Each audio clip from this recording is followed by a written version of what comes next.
जितने भी heart attack हो रहे हैं उनमें हमारा शरीर पहले एक हिंट देता है कि हार्ट अटैक होने वाला है। कोई क्रिकेटर अपना बैट को पकड़ के बैठ जाता है, कोई रुक जाता है। ऐसे ही एक हार्ट अटैक ये जो सामने आया है, ये हमारा भाई दीवार पे ऐसे सर रख के बैठ जाता है। लेकिन ऐसा नहीं करना है। कोई भी इस तरह का इंडिकेशन अगर मिलता है तो हमें बहुत ज़ोर ज़ोर से खांसना है।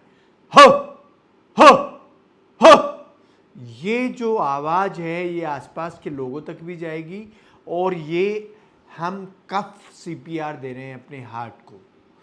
सबको ये समझना चाहिए कि दूसरे की हेल्प से पहले मैं अपनी हेल्प खुद करूं, और जब दूसरे आए तो हर जगह सीपीआर देने की टेक्निक सबको आनी चाहिए।